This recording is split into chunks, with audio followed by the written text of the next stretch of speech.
All right. All right. Well, welcome everyone, and thank you for attending today's webinar around building community alignment around early childhood and lessons learned from the Community Parenting Sports Saturation Program. This presentation will provide an overview of the Community Parenting Sports Saturation Program, which is a 3-year pilot currently in its final year working in 3 communities, Aurora, Rockford, and Chicago. This presentation will elevate the program's vision that parents can have a powerful impact on their child's readiness for kindergarten when supported by a full array of community resources tailored to their needs. This vision will allow parents to develop the parenting knowledge, skills, and beliefs necessary to optimize their child's growth and learning. Presenters today will explain the saturation approach and also showcase how planning for the program was informed by human-centered design processes. And the presenters today will discuss where the project is now, and also discuss the strategy used to leverage parent engagement in the community and how to build alignment around early childhood. All right, so we'll just do some quick introductions today to let you guys know who's presenting and who's in the room today. And we'll go alphabetically with all the communities and who are today. So thank you, everyone, like I said, again, for coming here today. My name is Alexander Dubuy, and I'm the director of the Community Parenting Sports Saturation Program with Illinois Action for Children. And then I'll pass it along to Emily.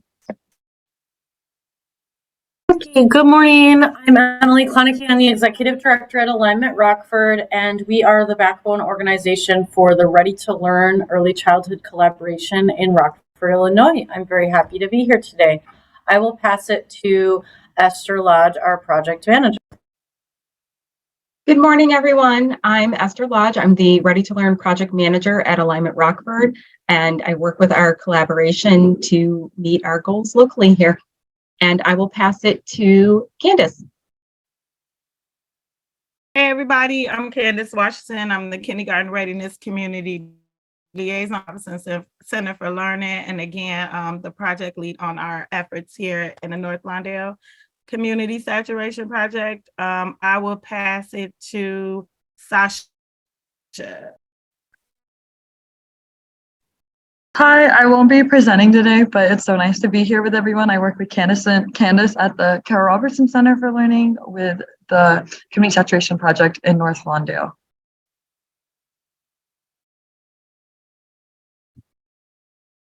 All right, I'll take over. I'm Bree Stormer. I'm the project manager for the Community Parenting Support Saturation Program at Illinois Action for Children, and I will pass it to Trish.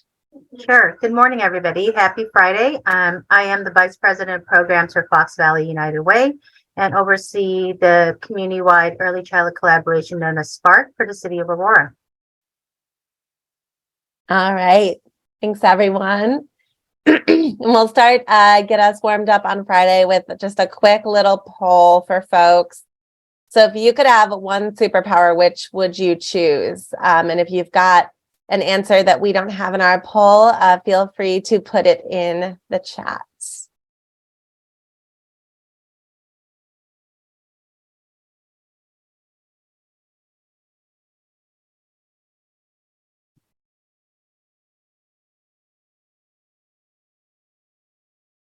All right, I'll go ahead and end it. And I am not surprised to see that we have quite a few healers in our group. I'm not surprised. And then we've also got a couple of mind readers. I think that would be helpful for a lot of the work we do. And Emily, I see you in the chat, control time. I hadn't thought of that one, but I might take that one from you because that would make a lot of things easier. If I could have, someone asked me what I wanted for Christmas, and I said, I don't know, like another 9 hours in the day. So thanks, everybody. All right, so we'll just dive right on into the agenda for today. So today we'll, like I said earlier, provide an overview of the Community Parenting Sports Saturation Program. Then we'll go into the overview of the human-centered design process within this work. And then we'll have communities be able to speak about, their experience with the human-centered design principles in their work and their planning and implementation. And then we'll have questions and discussions at the end of this session too as well. All right. So a little bit of background of the Community Planning Sports Saturation Program. Back in spring of 2017, a small group of funders came together and started to ask this question: is it possible to significantly and measurably increase the number and percentage of children who successfully arrive at kindergarten fully ready to thrive by more effectively engaging and supporting primary caregivers in their parenting efforts and activities? And from this question, really built out the framework and vision of the Community Planning Sports Saturation Program.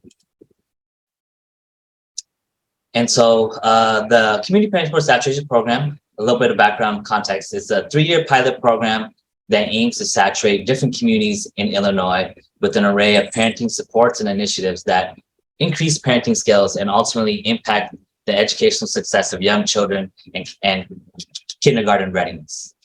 And the project vision around this work is that, we believe that parents can have a powerful impact on their child's readiness for kindergarten.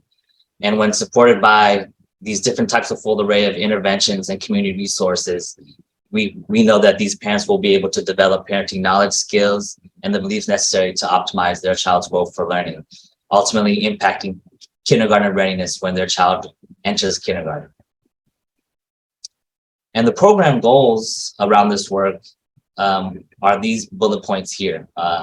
We want to make sure that we make available to all parents of young children in these 3 communities that we're working in, have a comprehensive array of intervention activities and supports. And we want to be able to have implement these different types of opportunities for parents, right, with young children, to be able to strengthen their parenting skills, to really understand and really help them improve the outcomes of their child and prepare them for kindergarten, right? And we want to also be able to identify and advocate for policies that support saturation and also address family barriers to services, and also design and implement strategies using a human-centered design approach that includes parents' perspective and input. And also another goal will be around data collection too as well, really being able to tie in the data piece and be able to use those measure outcomes to measure saturation. And the anticipated outcomes for this program is twofold, right? We want to impact parents, but also the community too as well.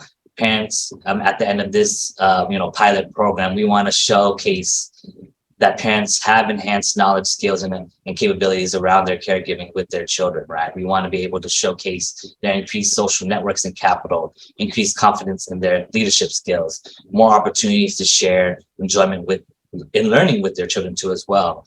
And in the communities that we're working in right now, we want to be able to showcase, more partners in the community that value and actively support early childhood services, and also be able to show the stronger collaboration and coordination between different partners within the community, and be able to have, those different types of early childhood services for families with young children, and then building that capacity around early childhood education and creating those new champions too as well. This is a holistic approach to kindergarten readiness. And, the outcomes are not only for the families, right, but also for the entire community as well around early childhood education. And, everyone, we know that, with this project, everyone has a role to play in early childhood education. And when we all come together to support families, we know that children have more opportunities to thrive. And now we'll transition a little bit into the framework of the Community Planning Sports Saturation Program and what our role is in the communities we're working in right now. Thanks, Alex. So it's a lot of lofty goals. So what is the approach to achieving those goals? So the saturation approach is designed to provide support at all levels throughout the community. That is played out via 3 tiers of interventions. So tier 1 are those universal approaches, which can be a one-time touch point like a learning kit, or a repeated but time-limited interaction like signing up for a text messaging service with parenting tips. Tier 2 are time-limited activities such as evidence-based parenting classes. And tier 3 are those intensive and ongoing supports such as home visiting and early childhood care and education. This program isn't implementing new tier 3 supports, but we are leveraging tiers 1 and 2 to increase enrollment in tier 3. And we're building additional bridges and avenues into tier 3 supports. When communities present, they'll share a bit about the individual strategies they're implementing, as well as how those build the bridge into tier 3. This slide goes over some of our roles and responsibilities at Illinois Action for Children as the lead anchor of the program. In the early days of this pilot, much of that work was focused on supporting training, such as going through that human-centered design process, as well as implementation of strategies. We have also provided a lot of support around the data collection and analysis. Since each community is implementing multiple strategies, there's a lot of work that goes into building out a data collection infrastructure. So we know who we're serving, how implementation is going, and get information that can help us continuously improve service delivery, including using data to ensure that strategies are being implemented with equity in mind. At this stage, about 2 and some years into the pilot, we're focusing more of our time and effort on sustainability, both in terms of working to secure additional funds for the exciting work that communities are currently doing, and thinking about how we can use learnings from this pilot to turn it really into a program that could be brought to other communities. And this is the project timeline. We've been in the implementation stage for a little over a year now, and are now really focused on sustainability, as I mentioned before. We're also working with external evaluators to measure the success of our efforts. I'll pass it off to Alex to talk a little bit more about the startup phase and the human-centered design process. Thanks, Bree. So yeah, now I'll talk a little bit about the startup phase of the project and the human-centered design process and what these 3 communities went through, working with our firm that we partner with, Greater Good Studios, who helped them be able to, be a part of the human-centered design process, right? So each community went through coaching calls and sessions with the human-centered design work, and we'll hear more a little bit about their experience in the next couple of slides. But as you see on this slide, this was the human-centered design process that they went through. They first started by framing their process, right? So I'll be outlining kind of what the different steps that they went through the process. And they first started by framing the process, defining the question they wanted to explore around kindergarten readiness, and who in the community has the experience and expertise to be able to help them understand their questions, and like the questions that they're working on.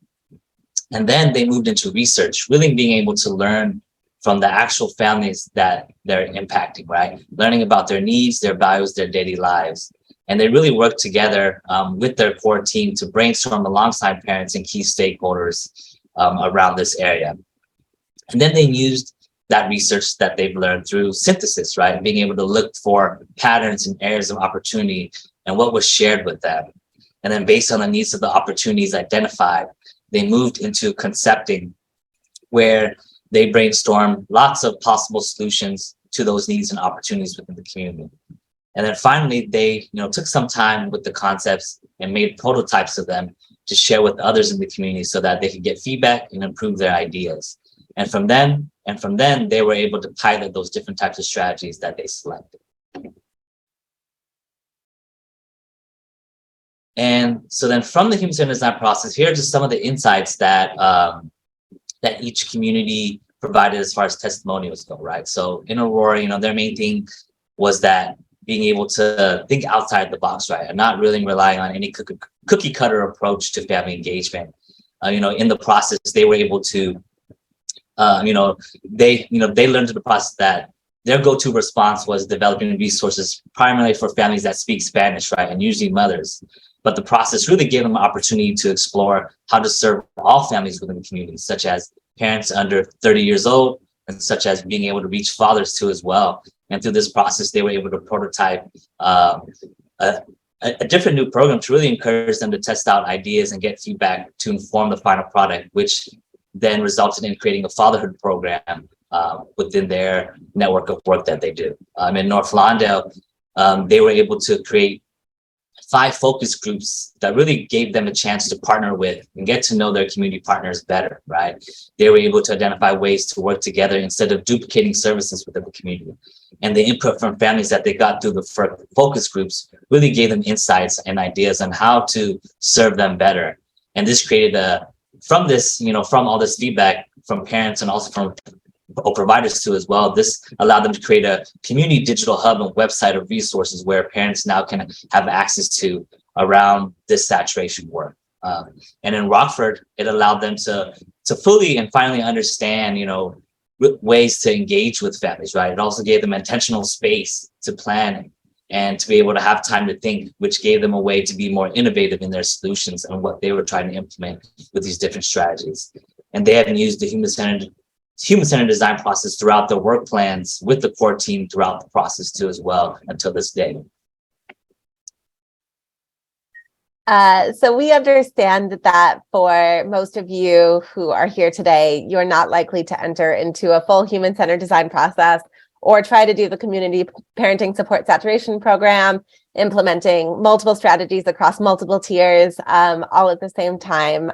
That said, we hope that you can use some of the principles of the human-centered design process and some of the learnings from these three communities to help ensure that when you do implement something new in your community, you have that buy-in from community partners and families to ensure it's a success. So one of the ways that we've seen communities do this is by really leveraging the strengths within their communities to fill gaps in services that are identified by families and providers. So with that in mind, we're going to put you into breakout rooms for about 7 minutes to answer these two questions. What's your community's greatest strength when it comes to supporting children and families? And what's the greatest opportunity for growth when it comes to supporting children and families? When we come back, we will have you share some of what we discussed. So give me just a second and I will load those breakout rooms. Welcome back, everyone. Thanks for participating. Is there anyone from group one that wants to share a little bit about what came up for you in the breakouts?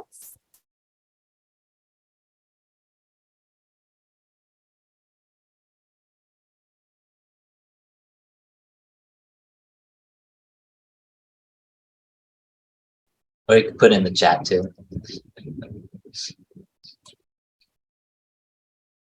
Anyone from group two willing to share so that we can make group one feel comfortable sharing? Do you know our group numbers? Yeah, let me look. Oh, okay. I think we were group one, Lakeisha. I'm sorry, I didn't want to put you on the spot. But Oh, okay. I can share. I didn't know if we were group one because I don't remember. Okay. So I did share in our group. Some of the strengths that Metropolitan offer is we have great partnerships and we're a resourceful agency. If no one is familiar with Metropolitan, we are in the Chicagoland area where we have 7 community centers throughout the city. For this particular focus of Illinois Action for Children, you might have worked with our North Center, but also we received the Birth to 5 grants recently with the Argyle Riverdale Learning Coalition. And so we're on the very far south side of Chicago. We're surrounded with a lot of we're the Ford plant. I don't know if you guys are familiar with the Ford plant and other plants. We don't have a grocery store in the area, so we're in a very deserted area where it's not much. But one thing about Metropolitan, we have a strong partnership with all of the schools, daycare centers, community partners, and the police department. So that's one of our greatest strengths. And any support that our families may need, it's no thing is no with us. So we make sure it happens. One of the greatest opportunities, one greatest opportunity for growth is just bringing more daycares and early learning centers to the area. Argyle alone is a public housing development under Chicago Housing Authority, and it's 1,500 units in here. And so that is close to about 4,500 to 5,000 residents in just Argyle. That doesn't include the other surrounding developments in housing homes around the Riverdale area. And so we only have 3 daycares that is in the area. And we have 3 elementary schools in the area as well. However, they're at capacity. They can't and one of the daycares closed at 3. So of course that kind of strikes out a lot of working moms and fathers that cannot pick up their child at 3 o'clock in the middle of the day. So I think one of the greatest things is we need more centers such as in the area.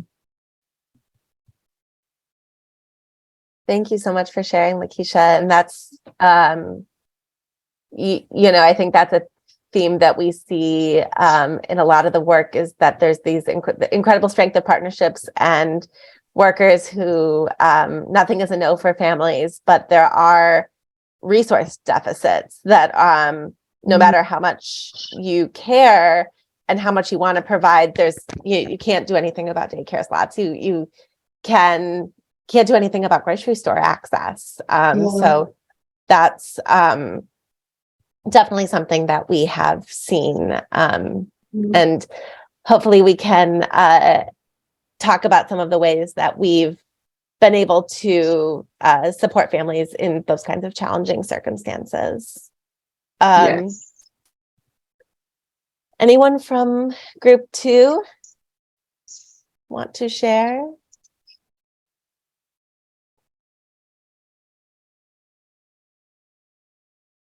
Or someone else from group 1, whatever.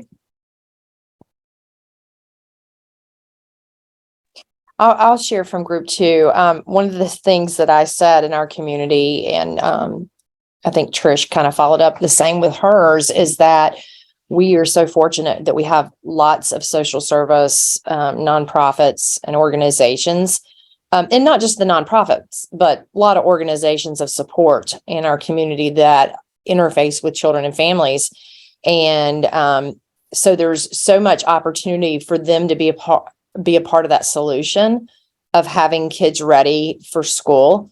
And part of that, I feel like, is our role to preach it to them and to get them on, build relationships with them and get them on board and help them see what their part, or maybe help them discover through conversations, what their role is and how they are a huge part of the solution. And a lot of them don't realize it, you know? Yeah, thank you, Amber. And yeah, it's such a good point. You know, I think we came up in a world for a long time where you started school in kindergarten and that was when you got started. And so it's a culture shift. And a lot of this is about how we facilitate that culture shift. It's a total mind shift of them getting away from that their only role in the community is to make money or to provide healthcare services or to provide and really have that mind shift of it's the whole family and they're coming to you and it's a missed opportunity if you don't go to this next step when you've got a community where only 15% of the children are ready for school. I mean, I said to a business owner who is now doing some funding in our community, which is amazing. I had said to him a few years ago, I said, when an employee comes to you, do you only want 15% of them ready to work? He's like, well, no. And I said, well, we don't only want 15% of the children being ready for school. And so we have to change that, and you can be a part of the solution. I love that. And I think you will hear from others today who have done some great work facilitating conversations with the business community. And there are definitely challenges there. There's definitely some, a pushback, but I think that, sometimes it's about finding the right message. And I think that one's a great way to put that. I'll open it back up if anyone wants to share. And if not, we can go ahead and let communities start to present on their work. Okay. All right, so this next section is going to have the 3 communities sharing how they're continuing to use the principles of human-centered design to build community alignment around the work. So the process was engaged in spring of 2021, but we're still using those principles to think about the work and think about how we push forward. Something to note, something that you probably noticed in the timeline, this pilot has been running parallel to COVID. So we have definitely had shifts in our plans. We've definitely had to pivot and make changes. But I think that we've been able to be successful in that, in part because there's that feedback with families and partners, and really being willing to make changes when you need to meet the changing needs of families. So I think that will be a theme that emerges. And so as they're presenting, think about how you might borrow from those processes and those learnings to maximize the impact of your own work. Just a note, we will make space at the end for specific questions for communities. We won't do questions in between community presentations, but if you have one and you're afraid you're going to forget it, feel free to just put it in the chat and we will round those all up for the Q&A. All right, and I will pass it off to Trish. Okay. All right. Thanks, Bree. So we were asked to share about our learnings from the human-centered design. And I just wanted to share this infographic here. This is what we use in our thinking and planning. I often refer to it as our theory of change. So keeping this in mind, we've had the collaboration has been in existence for, going on 11 years. And so we use this model of thinking about systems change, and what we've added to this and is just put the words into those side arrows, but families and equity guide our efforts and strategies. So that all children are strong and prepared and ready for kindergarten. Again, informed by families and providers, guided by lived experience and diverse perspectives. And I think going into the human-centered design, that really became a very powerful way to think about our work as we invited more of our community partners to be part of our group as we went through the human-centered design process. So while we live it in-house, it was really nice to keep talking about these what guides our work. So along with lived experience and diverse perspective, it's really going back again and being more intentional about data-informed decision-making. And then and testing our ideas. This idea of small wins leads to big change. So with the human-centered design, as Alex had shared earlier, when we first approached this work, and I think most of us approach this work, we do look at our data, but we did a lot of public awareness and a lot of our information, because we are over 44% Latinx in our community. So a lot of things are done in Spanish, targeted outreach to families. But what we weren't seeing are younger parents, and really looking at how we push information out and where we push the information out. So some of the ideas that came out of our time with human-centered design that we wanted to act on and strategies is this idea of Countdown to Kindergarten, which is a door knocking campaign. At that time, as Bree had shared, we were running parallel with COVID, and then to the next stage of trying to get families to now re-engage both with their schools and with early childhood program. So the Countdown to Kindergarten became the campaign of not only supporting kindergarten enrollment, but enrollment back into both our public and privately funded programs. Along with that is this really thinking through, so how do we reach under 30? And knowing that over and over again, how technology plays a role. But then also being able to find a way that allows us to communicate local information. So we settled on Bright by Text because it allowed us to do that. And it allowed us also to reach families prenatal to 5 with their national messages. So we've been using Bright by Text messaging system, and actually our community has really embraced it and really enjoy using the Bright by Text messaging, both our families and providers. You can go ahead, Bree. So, Trish, can I ask a question about the Bright by Text? How is it going with getting families signed up? I mean, are they, I mean, I know there's a lot of texting messages, programs and whatever. And, can they just go on and sign up themselves, or you guys also, you could sign them up It's also, both ways. or- They can either text to the number 27447, or is that our number? I was weird. Or they can sign up, they can sign up paper form and then we enter for them. A lot of times it goes both ways. Families, if we're at big events, they will just prefer to, put in their name, their phone number, and have us do it for them. If it's one-on-one, a lot of times we'll pull out the phone. What we've learned with the text messaging system is that you can't assume they'll just do it because you put a card out there to sign up. Right. That's the reason I wanted to know. So Yeah. we do various touches with Bright by Text when it comes to signing up parents, and also for our agency providers and filling out the forms for them to publish, whatever they want to publish out to the community. Do you have a lot that are doing it? Yeah, Bree, I didn't even think to pull our data, but I'm sure after I present, Bree will probably sneak a peek and we could share with you our data. Bree has become like, I don't know, 4th, 5th arm of Spark. And we'll talk more a little bit about that, but Bree and Alex have really been just wonderful with the data collection. So we'll talk a little bit more about that.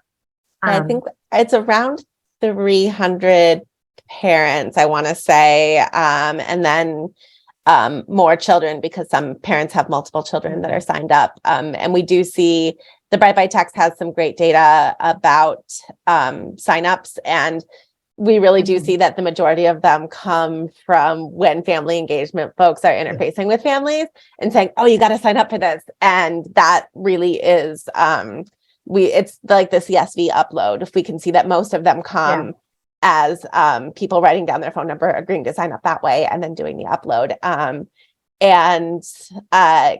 Carol Robertson also has a text messaging service, and it's very much the same with that data. So I think if you are going to use that service, you really do need someone to interface to make that. Yeah, you do.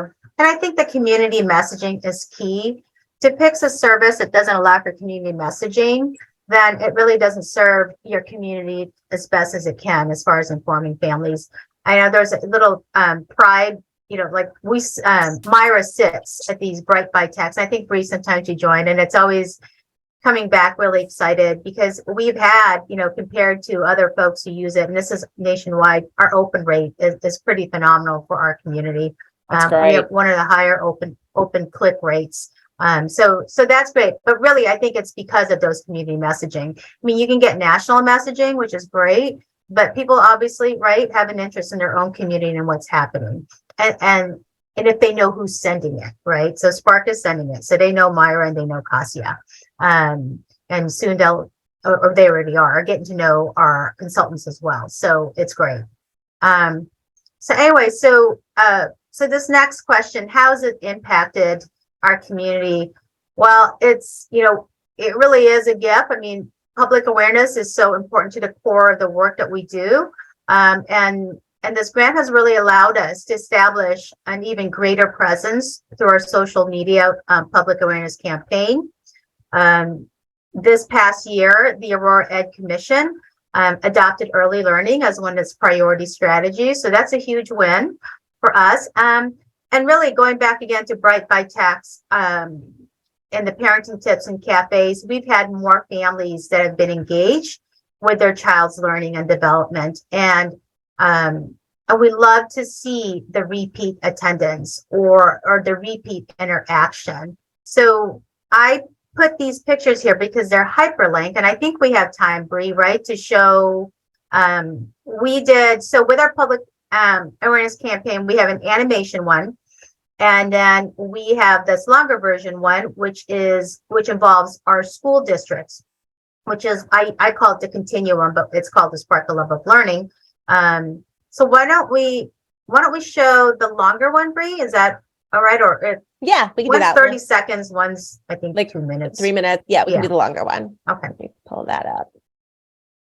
Oh, opened in the wrong. I can just. The first 5 years of a child's life is a crucial period of time to pack in as much learning as possible. Studies have shown that children who enter kindergarten without early social, math, and literacy skills are likely to fall behind their peers for the remainder of their education. By connecting with Spark, parents can learn about programs and resources that help them prioritize learning every step of the way.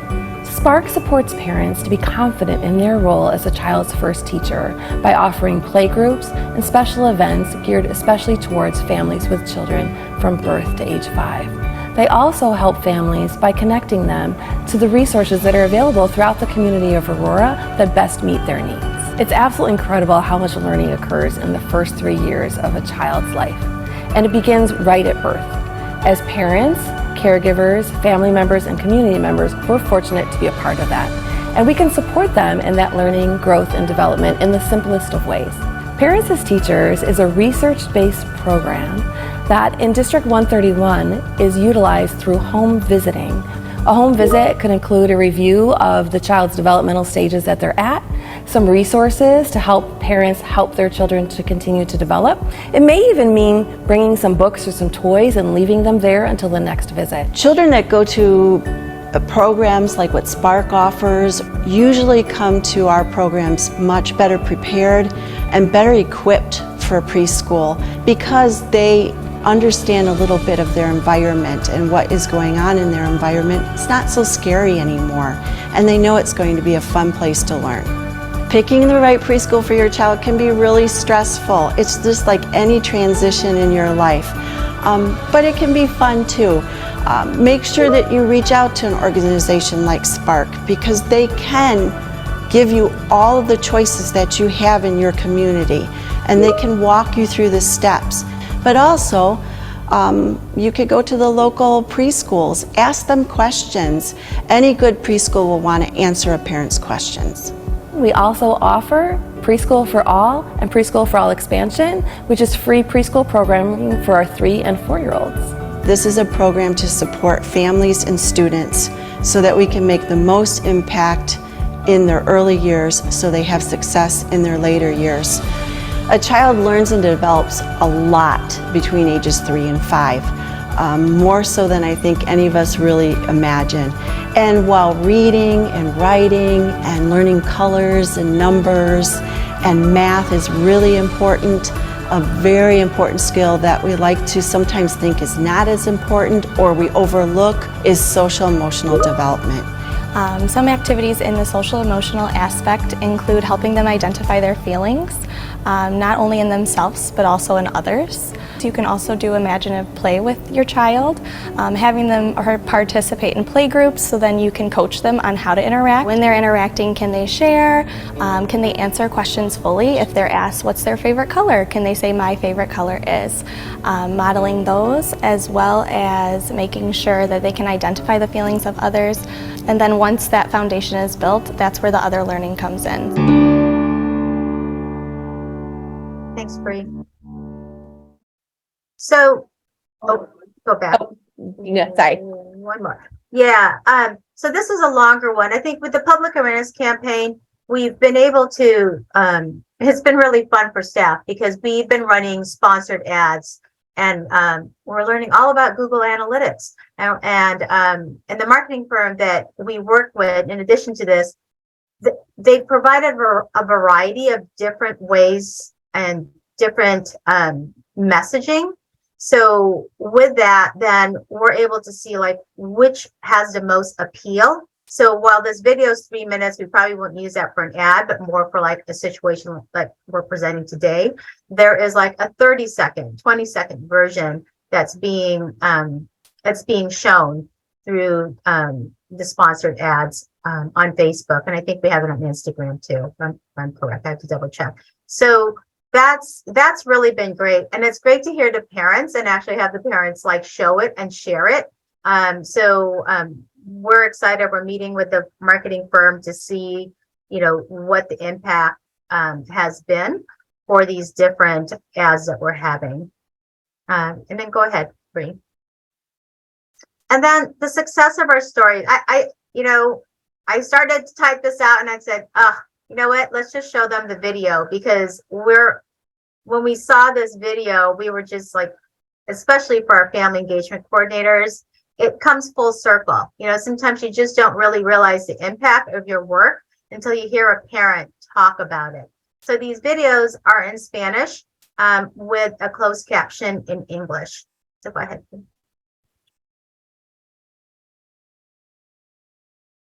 SPARK significa strong, prepared, and ready for kindergarten. Y en español es fuerte, preparado y listo para entrar al kinder. En los grupos de juego damos la oportunidad para que tanto los padres como los hijos interactúen y jueguen juntos, así como que formen relación con familias y otros niños. Tenemos diferentes fechas que ofrecemos y normalmente pueden encontrar esas fechas en nuestra página de Facebook. Le ha ayudado en conocimiento. Ella es más independiente por sí misma. Ha aprendido a convivir con otros niños y se ha independizado más de ella misma. Muchas veces nosotros como padres no tenemos idea de lo sencillo que puede ser jugar con nuestros hijos o de que el niño se desarrolla a manera de juego. Entonces aquí nos dan ideas para nosotros involucrarnos con los niños.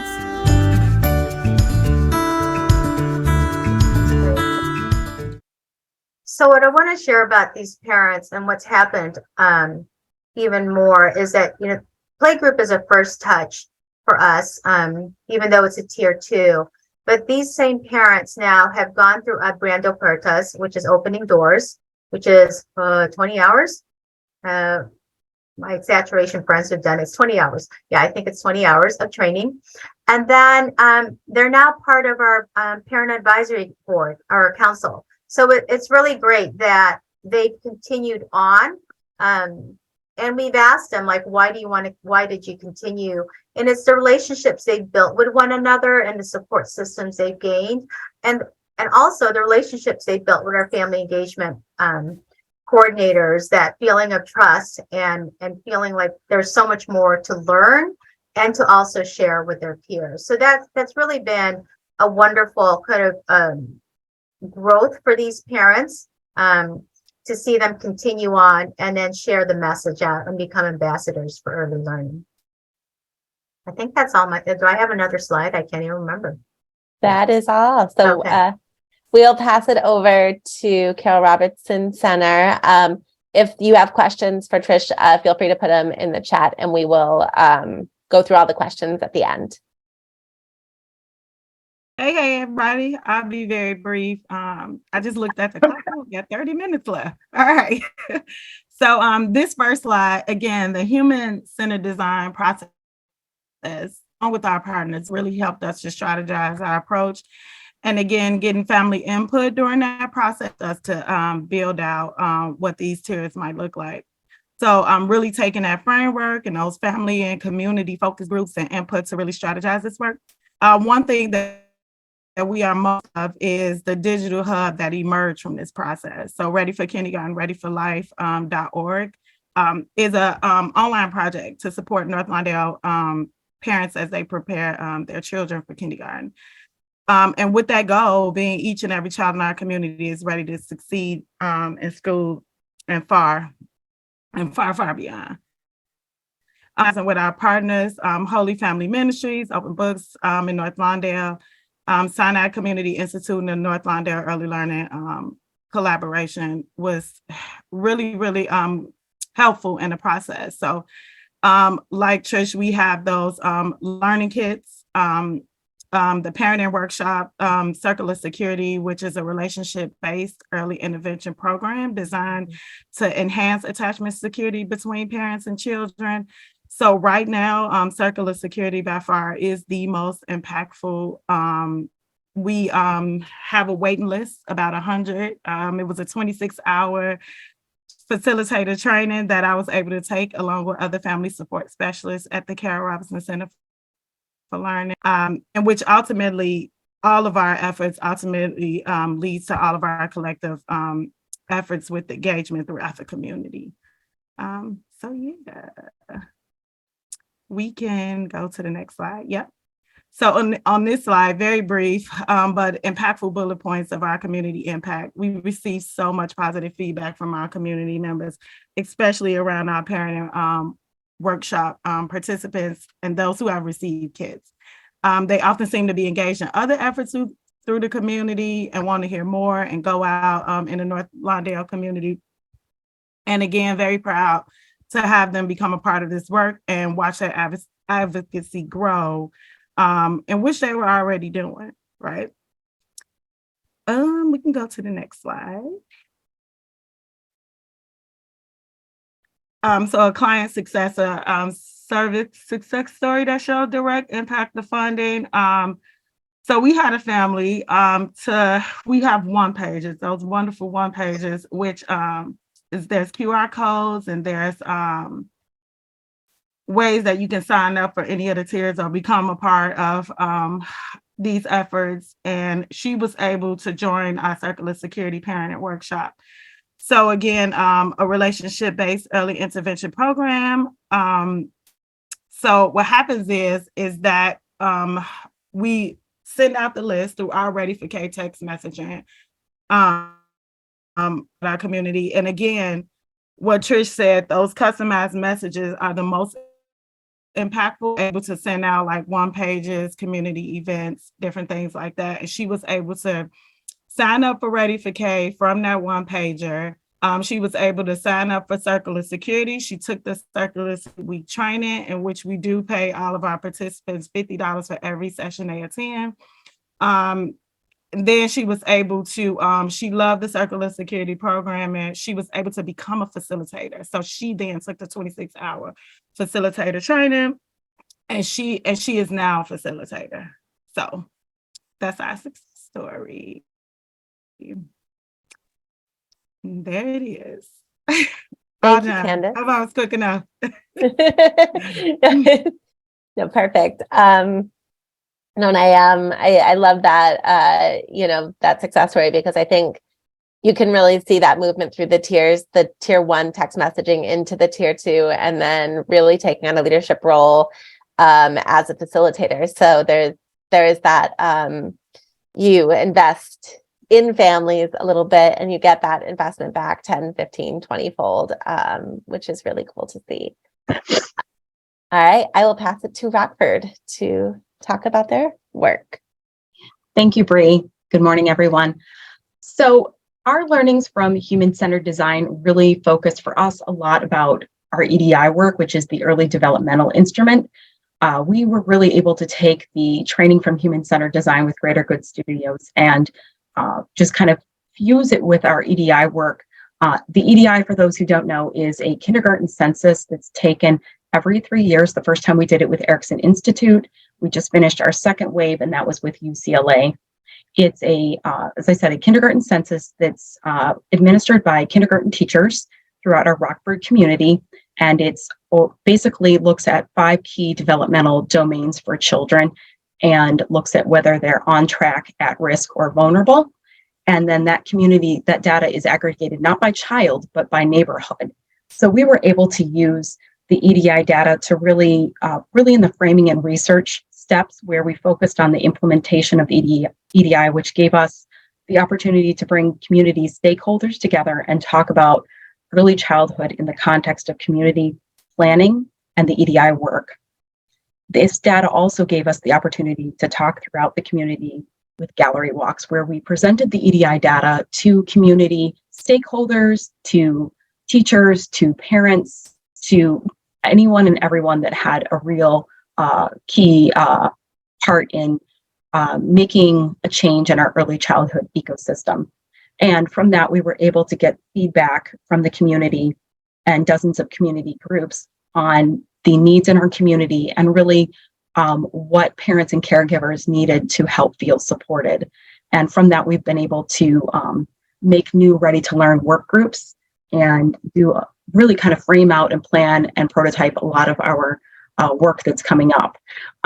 The human-centered design also gave us an opportunity to kind of do a mini gallery walk with one of our teams. And from that, we framed questions and began to go through what does this specific neighborhood need and what do parents need after COVID. And from that came our basic kits. And we went through the whole concepting and prototyping of the kits, had parents and providers look at them. And from that, we're able to come up with these kits that now go into the hospitals, and every newborn parent or parent of a newborn in the Rockford area that has a baby at Swedish American Hospital now gets this kit to take home with them with a basics activity book. So further influence on our work, We plan to add parents to our teams and to our board work to make sure that we are really going to our end user and having them as part of the solution throughout the entire process, making sure that it's not, I believe we remember Human Centered Design training, they talked about shifting the power. So we're trying to really make sure that we shift that power and have that equity lens of asking the people who we are trying to serve, what do you need? And, does this data resonate with you? And how can we best serve you through this, and having them part of that planning process? Emily? You can change the slide, Bree. Thanks, Esther. Okay, so what we have been doing with our parent support saturation work in Rockford, we have elected to use the early learning parent caregiver app beginning with Babbel. And we have worked with over 17 partner organizations who are part of the Ready to Learn work in Rockford to share that app with families throughout the community. So we know that we have over 2,000 shares. It's pretty hard to track how many parents are actually using or downloading it because of the way the app is set up. But we do track the number of times that families are engaged around beginning with Babbel. So that's been successful here, and it's a great app that you put in the age of your child, and it gives you, specific developmentally appropriate prompts every day to do different things with your child that help to build their developmental readiness. And then with also our tier 1 level, we have the basics. We are working with the basics. The Boston Basics is the original, and then we have created, in collaboration with some other communities in Illinois, the Basics Illinois, and then we also have our own localized sort of outreach arm, the Basics Rockford. So one of the key items that we've done with the Basics is, for one, we are constantly talking with our partner organizations, with the service providers in the area, the public library, the Winnebago County Health Department, other organization, the Rockford Public School District, anyone who's interacting with families of young children. We try to work with them to implement the basics into their, daily activities and kind of procedures with the families, so that they're aware of the 5 basics, so that they are talking about the 5 basics with their families, so that families are getting that unified, they're getting touched by the same information again and again, so that it becomes something familiar that they know to reach out to and to lean back on when it comes to dealing with their young children. And then also to engage our partner organizations around that work as the Basics Illinois was kind of rolling out and really coming into play. We invited our partner organizations to assist us in creating a local resource packet of basics-based tips and ideas for using at home with your children. And this kind of developed into the publication of books that are divided by age. We have a baby book for caregivers. We have a toddler book that is not published yet. We're still in the process of editing and working on that one.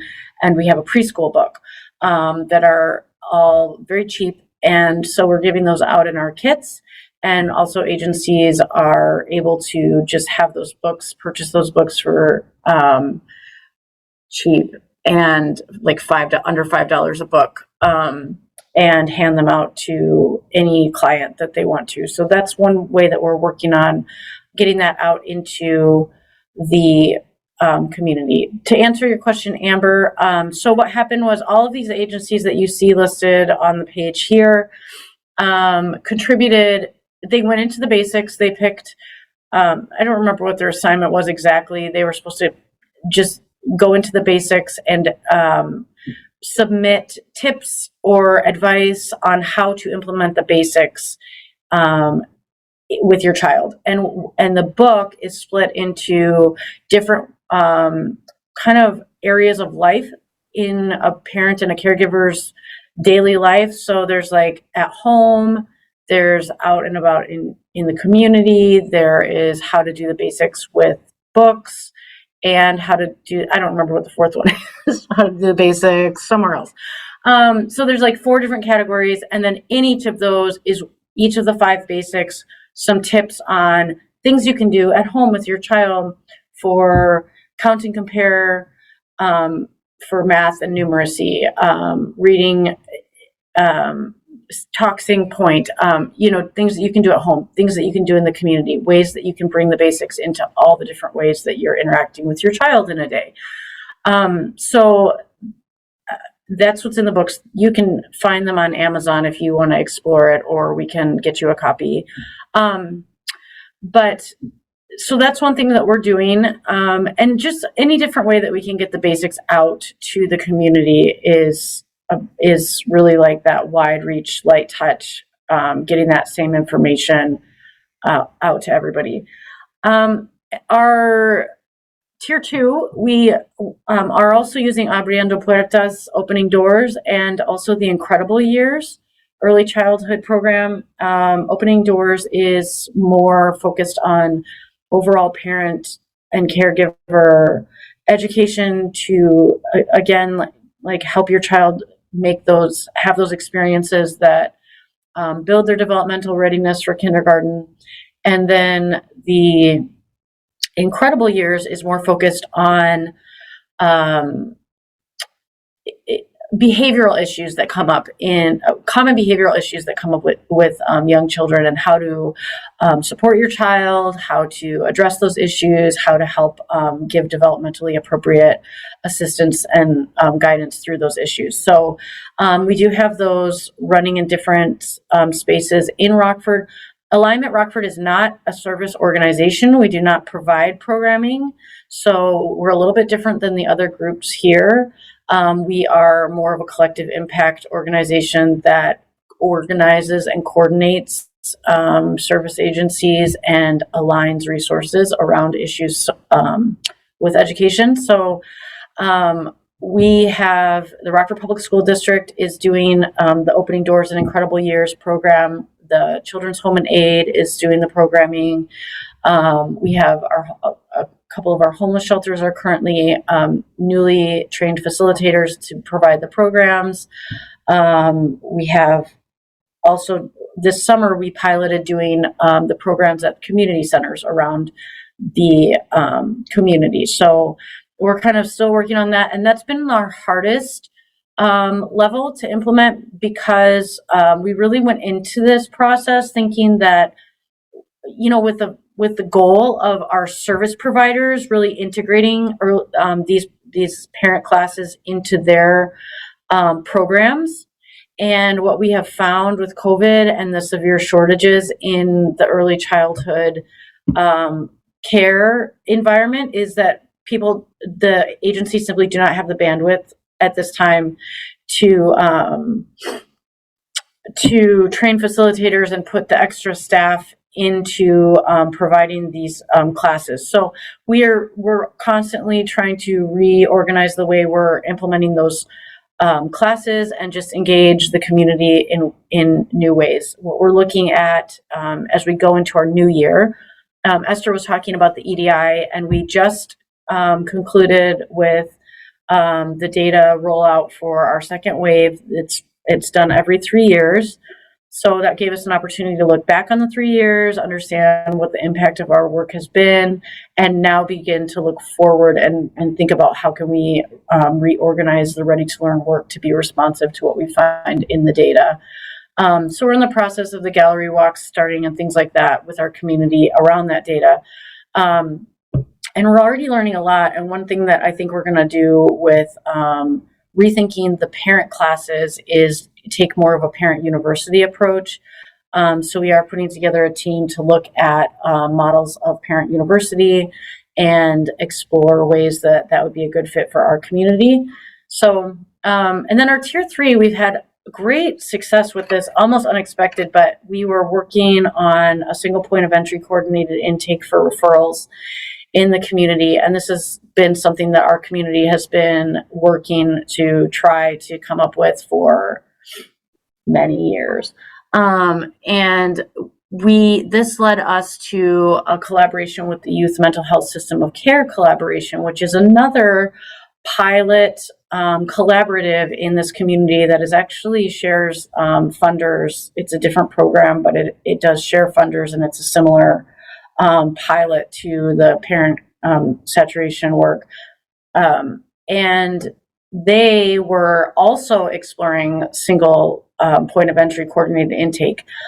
So this together has led to IRIS being the chosen platform that we're using in our community. I think Aurora might be using IRIS. Are you guys using IRIS, Trish? Yeah, we do through our AOK. It's Yeah. in Kane County. It's countywide. That's right. All of Kane County uses it. That's right. Yep. So we're in the process of onboarding that right now in our community. Actually, right before this meeting, we had our first big community demonstration. We had about 45 agencies there, and so we are very integrated in that work to help get that off the ground. I'm a community coordinator for that work, and then Alignment Rockford, in the meantime, is serving as sort of the stopgap for that. We have a form on the website for community. Well, we have a resource database that has been compiled from all the resource databases sort of in the area, the 211 list, the community resource spreadsheets and things that are used by our biggest mental health agency, Rosecrans, and then also the Rockford Public School District. So we kind of collected everybody's databases and then just made a really big one on our website, which we're still curating and putting together and making sure that it stays up to date. And then with that, we have a form for individuals and non-referring agencies to use to refer individuals, and that currently then goes to the system of care, a person at Rosecrans who fields that referral and then makes the connection and follows through with the referral process. So once IRIS is onboarded with the community, then that form will serve as the doorway for individuals and non-referring agencies who are not on IRIS. So people can self-refer through that portal, and then like churches or public libraries or other organizations that do not have, necessarily a login or a page on IRIS can still refer clients or customers through that portal, and then we will go ahead and make that referral into IRIS for them. So that's kind of the way that we're working with the 3 tiers. Did I forget anything, Esther? No, maybe. No, I think that was really covered it well. Okay, so you can advance the slide, Bree.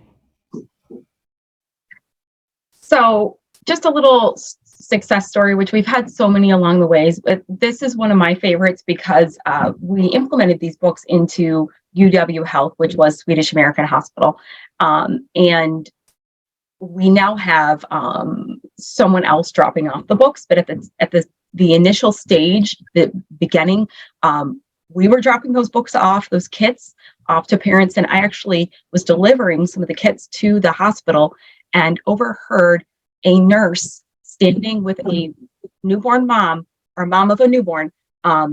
She was in a wheelchair holding her baby.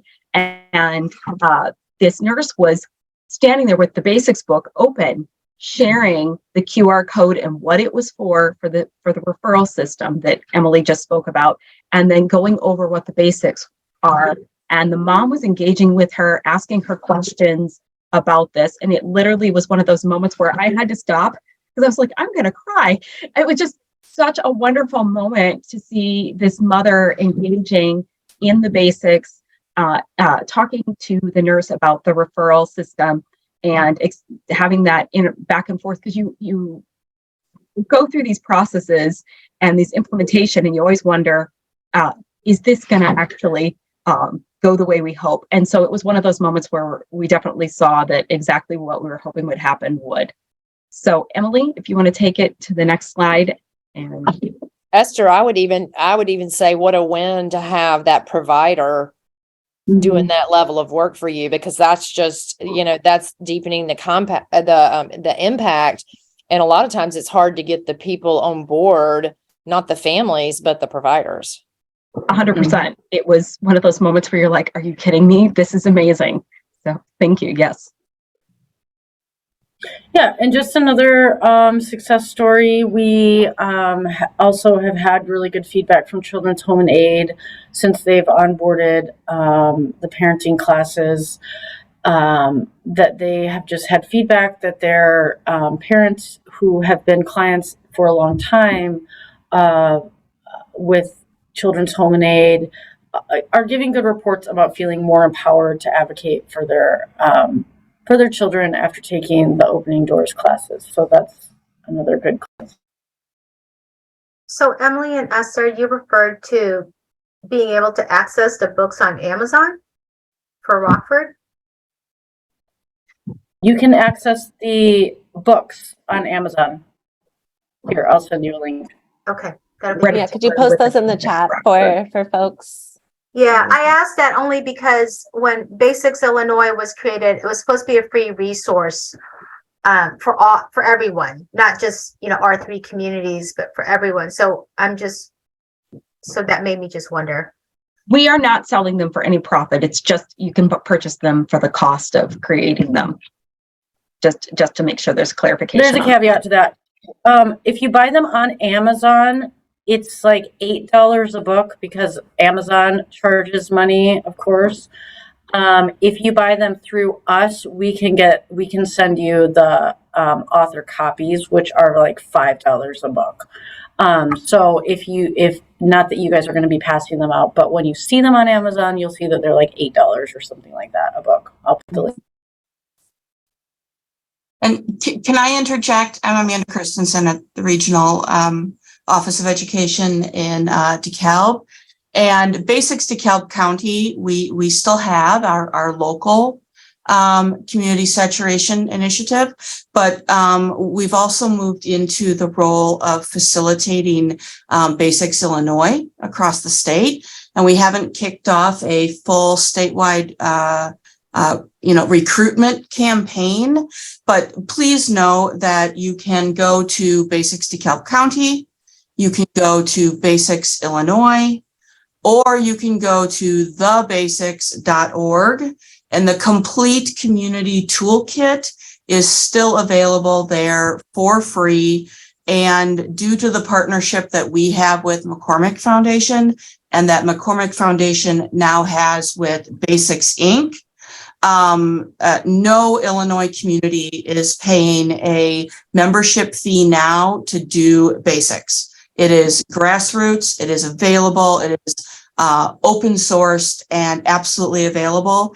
And I and my staff are more than happy to direct you to the right place, and potentially in the future, get you some sources that are already paid for. I'm working on that angle. Okay. Thanks, Amanda, for that clarification, because I thought that's what it was. It was open. Yep. Nope, source. absolutely. Okay. Basics Inc. is working on a different business model. I will admit that. However, they have absolutely agreed to any Basics Illinois community coming in and not being charged for access to any resources right now. Thank you. Yeah. Thanks, Thank you, Amanda. Amanda. Thanks, Amanda, and thanks for being on the webinar. Yep. Yeah, thank you, everyone.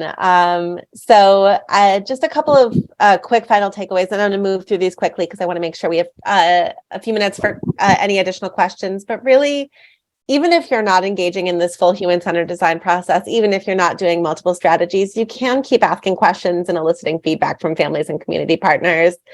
You can adapt with an adapting environment. Sometimes it's scary to decide to take something you're offering and move it to virtual, but Circle of Security in North Lawndale has been virtual, and it's still been so successful that parents are going on to become facilitators. So I think sometimes the shifting focus late in the game can feel scary, but I think that if you're responding to true and honest feedback, there's often a good reason to do it. Look for areas of opportunity. Don't be afraid to grow and shift your plans when opportunities arise that weren't there before. Sometimes some new money comes in or a new initiative comes in and it can be hard to shift, but we've seen a lot of success with responding to what's happening in the community. And we can see that with the way that Alignment Rockford's coordinated intake is working alongside the implementation of IRIS. Those things can work in parallel. And then really allow that community engagement process to drive decision-making. Sometimes we have these feedback processes, but we've really kind of already made up our minds about what we're going to do. And we can really see that when there is that investment in families, that power shift, like Esther mentioned, we see that investment pay off. And I did want to just real quick, I do have these books, so I'm going to show you the books because they're so cute. And these are like the little activities in the books. And I feel like this is this is a physical example of that because these were written together by community providers. And so when you show that investment in providers and in families, that investment comes back tenfold. Right. Any questions?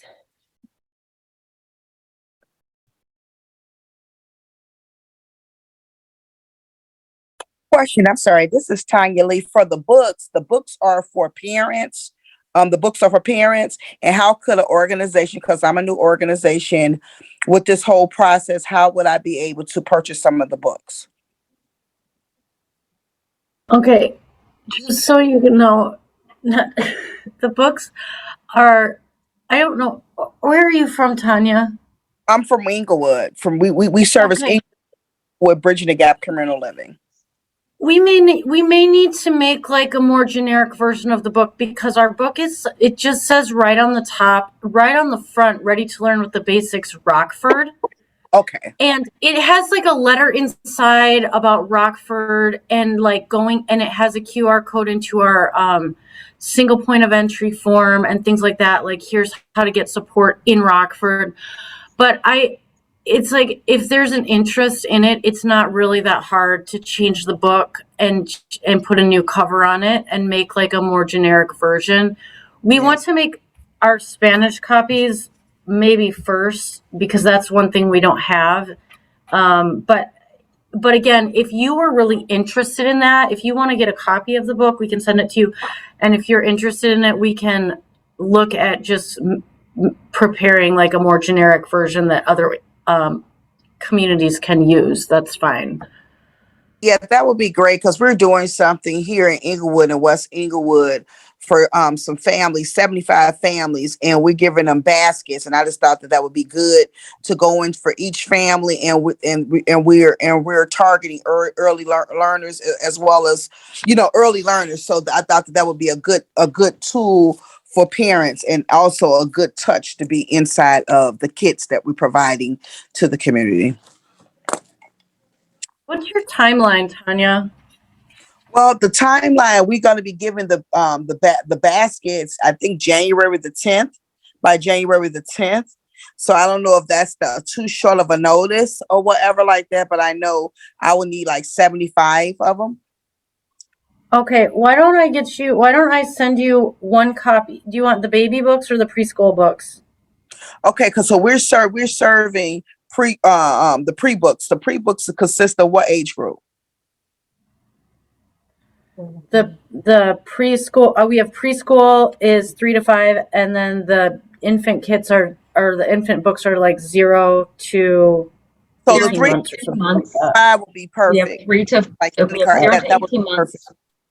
Okay, Sorry. So that's fine. I can definitely get you a copy, but I cannot get a generic copy by January 10th. Like it would have to be the Rockford ones or nothing. Right. I understand. Do you want me to send you a copy that you can review that would be great. That would be great. And let me see. And then it could be put your address in the chat, or we can follow up. My email, I'll put it in the chat, and you can just email me offline. Okay, great. I see Valerie has her hand up, and then Trish, I see you. You could, please feel free to go after Valerie. Thank you. I'm just wondering, I think this is something that might benefit all communities. But I'm wondering if there's a process that we might be able to undertake as community collaborations to create our own book or something similar using the foundational information from Basics Illinois, so that it's really targeted towards our specific communities. I don't know if that's something that's even possible, but we talk about really meeting families where they are, and I think these books are really incredible, but how much more powerful would they be if we engaged in that same process in each community? Yeah, so Valerie, I was actually you kind of led me into my own question. It was actually for you. So, part of our learning, part of where we're expanding our outreach is going beyond things translated in Spanish. Of course, we want things still translated in Spanish, but I was wondering, we've now translated some of our engagement tools, like our flyers for play groups, and then some of our handouts into Pashto, Dari, and Arabic, because that's the growing population in our community. So I was going to reach out to you and have our family engagement coordinator, Myra, check with you to see the possibilities of translating some of the resources for basics. I know we've kind of talked back and forth in the past. I think we just all need to meet for lunch face to face.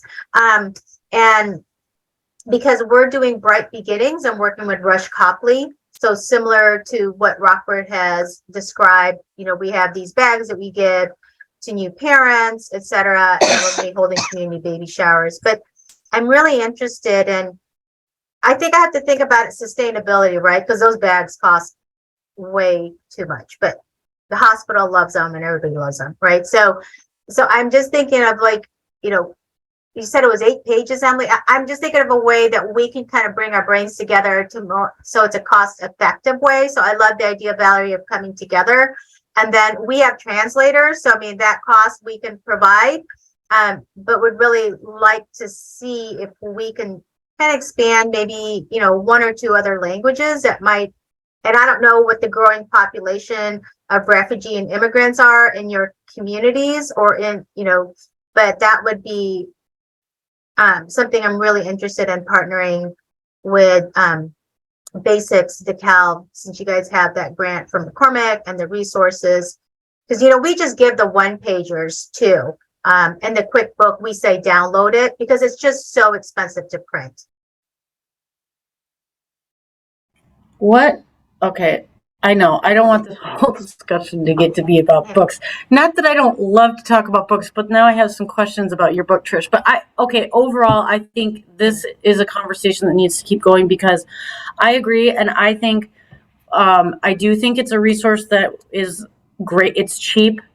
It's fairly easy. We can take the one that we have. We can put it into different languages as a group. We can take the thing that we have and kind of put a localized touch on it, like change that first page with the letter and the community specific information and change the logo on the front to different communities or a generic. I think we need to have another meeting, another conversation if this is what the group is interested in, to look at the opportunities or the options with what can be done with the book and just kind of create what we want to do. We made the book because we needed to do 2 things. One, we needed to engage our partners in the basics, and we needed them to look at the basics and put their hand on it, because otherwise you can tell people till you're blue in the face about something and they don't really take it into their sort of like daily routine.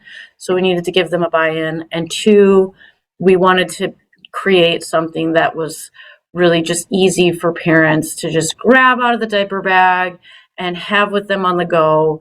And our original intention wasn't even to publish a book.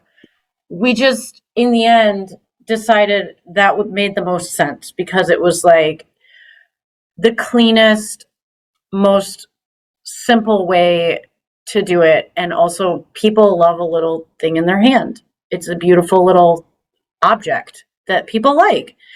And it's not that hard to publish a book. So we did that, but I think it could be a better project. And if other communities are interested in that, I think we can do a lot more with it. So I'm definitely interested in continuing the conversation. Yeah, thank you everyone for your engagement around this. I'm wondering, Amanda, if you're still here, if we should convene the Basics Illinois group and invite the folks who are on the call to that meeting to focus this discussion there, since that's already sort of a meeting point for folks who are involved in the basics. Thank you for the suggestion. And I actually was supposed to hold a Basics Illinois networking meeting in December and didn't announce it yet. I'm a little behind without having Courtney on staff right now. So I absolutely apologize if I have fallen behind on anything, but I agree. Let's continue this conversation there. And I'm more than happy to invite anyone to a basics networking meeting. So if I can just get the emails, or if you want to contact me, I will put my email in the chat again, and be happy to talk. But I do want to emphasize too that I get paid nothing to promote basics. So full disclaimer here, Basics Inc. gives us nothing. We all have to find our own funding, and I get no paid spokesperson fees for running those. So don't think I'm trying to sell anyone on something. I'm just more than happy to facilitate the conversation. That's all. Yep. So Amanda, how about you and I touch base, since I've got the emails of everyone who participated today, and I can send out the slides, I can send out the recording, and I can send out information about that networking event so that we can. Sounds good. That way everybody will have that info. Yeah, absolutely. Thank you for supporting me as I am running short-staffed right now. So thank you. Happy to help. Well, I know we're over time. We had one last question for you all, and we'll just kind of leave you to ponder one thing that you will take back to your community as a result of this presentation. Sounds like for some, it may be some basics resources. For others, there may have been other things that really spoke to you. But if there's additional any questions or thoughts, I'll put my email in because I've got everybody else's email. So whoever your question is directed toward, I can get it to that person. All right. Thanks, Thank you, everyone. Yes, have a good weekend and have a good holiday too as well. So thank you so much.